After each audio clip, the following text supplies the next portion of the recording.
নমস্কার বন্ধুরা, আমি সঞ্চিতাস এসেন্স রেসিপিজে আপনাদের সবাইকে স্বাগত। নিশ্চয়ই ভালো আছেন, সুস্থ আছেন এবং আনন্দে আছেন।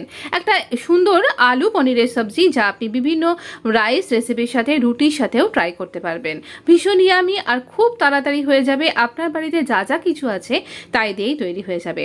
ভীষণ সুন্দর। এখানে আমরা পনিরের সাথে কিছুটা আলু যোগ করেছি। এটা আপনি গ্রেভিও খেতে পারবেন। এছাড়া আপনি যদি মনে করেন এতটা গ্রেভি বা ঝোল করে খেতে পছন্দ করছেন না, তাহলে আপনি রুটি বা পরোটার সাথে খেতে চাইলে এটাকে একটু শুকনো করেও কিন্তু খেতে পারবেন। আমি সমস্ত রেসিপিটা খুব ডিটেলিংয়ের সাথে আপনার সাথে শেয়ার করেছি। অবশ্যই আপনার কিন্তু পুরো রেসিপিটা দেখতে হলে, পুরো রেসিপিটা জানতে হলে পুরো ভিডিওটা আপনি দেখুন। আপনার নিশ্চয়ই ভালো লাগবে, এটুকুনি আমি আপনাকে বলতে পারি। আর এটা এমন একরকম পনিরের সবজি, দেখুন পনির মানে আমরা নিরামিষ দিনে বানিয়ে থাকি, আর নিরামিষ করেই মানে পেঁয়াজ রসুন ছাড়াই বানিয়ে থাকি। আজকে আমি একটু অন্য রকম করে বানিয়ে আপনাকে সার্ভ করছি। আমি বললাম না, আপনার নিশ্চয়ই ভালো লাগবে। শুকনো এরকমভাবে আপনি খেতে পারেন। আর যদি আপনি ঝোল গ্রেভি করে খেতে চান, তাহলে ওই রকম পরিমাণ গ্রেভি রাখতে পারেন। আমি আপনাকে দু রকমভাবেই আপনাকে বলে দিচ্ছি যে কোনটা আপনার ভালো লাগবে, কোনটা আপনি করতে পারবেন আর কিভাবে করবেন। খুব সহজেই, খুব ইজি উপায়ে অবশ্যই আমি আপনাকে পুরোটাই শেয়ার করব। আমরা হোমমেড পনির নিয়েছি, পনিরটা বাড়িতেই বানিয়েছি। এখানে দুটো রেসিপির জন্য আমি এভাবে পনিরটা নিয়েছি। পনিরটাকে চৌকো করে কেটে নিয়ে আমরা এখানে একটু ফ্রাই করে নিচ্ছি। আমি এখানে সাদা তেল ব্যবহার করেছি, আপনি এখানে সর্ষের তেলও কিন্তু ব্যবহার করতে পারেন। তো আমরা এখানে 2 চামচ তেল দিয়েছি আর পনিরটাকে একটু ভেজে নেব। পনিরটা এই রেসিপিটাতে একটু ভেজে নিলেই কিন্তু ভালো লাগবে খেতে। তবে আপনি না ভেজেও এটা তৈরি করতে পারেন।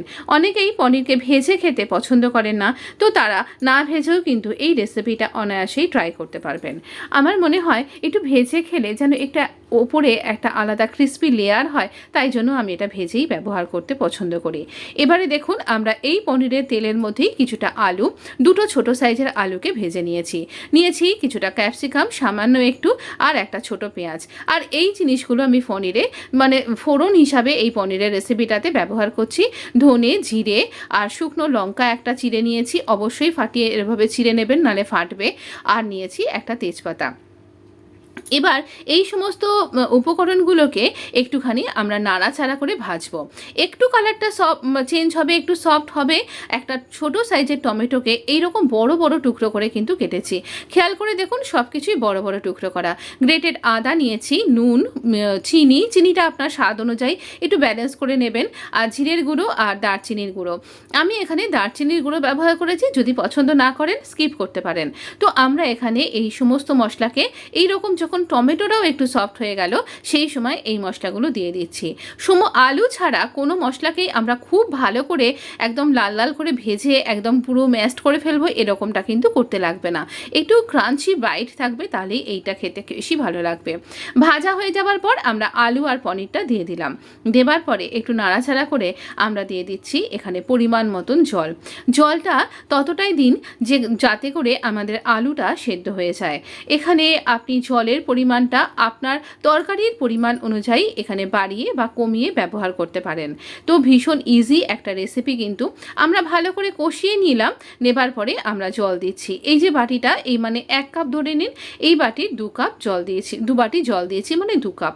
তো এবার এটা একটু ফুটতে থাকুক। আমার চ্যানেলটা যদি এখনও সাবস্ক্রাইব করে না থাকে, প্লিজ সাবস্ক্রাইব মাই চ্যানেল এবং অবশ্যই বেল আইকনটা প্রেস করতেও ভুলবেন না। আর ভিডিওটাতে একটা লাইক দিতেও ভুলবেন না। ঝোল আমাদের ফুটে উঠেছে, আমরা একটু দেখে নেব। এখানে দিয়ে দিচ্ছি শাহি গরম মশলা, একটা লঙ্কাও আমি এখানে দিয়ে দিয়েছিলাম। আর এখানে আমরা একটু দেখে নেব যে আমাদের আলুটা সেদ্ধ হয়ে গেছে কিনা। আলু যদি এরকমভাবে কেটে যাচ্ছে ইজিলি, তাহলে আলুটা সেদ্ধ হয়ে গেছে। তাহলেই আপনার এরকম ঝোল গ্রেভি আলু পনিরের সবজি একদম রেডি। আপনি ভাত দিয়ে খেতে পারেন, তাহলে খুব ভালো লাগবে। আমি এখানে জিরা রাইসের সাথে সার্ভ করেছিলাম, বা এটা না মিষ্টি বাসন্তী পোলাওয়ের সাথেও খেতে খুব ভালো লাগবে। আপনি যদি এখানে মনে করেন যে পেঁয়াজটা স্কিপ করবেন, তাহলেও স্কিপ করতে পারেন। আসলে পেঁয়াজ দিয়েই কি করে করবেন সেটা দেখানোর জন্যই আমি এটা আপনাকে শেয়ার করলাম। অবশ্যই বলবেন, ভালো থাকবেন, সুস্থ থাকবেন। কেমন লাগলো জানাতে ভুলবেন না। ধন্যবাদ বন্ধু, ভালো থাকুন, সুস্থ থাকুন, ধন্যবাদ।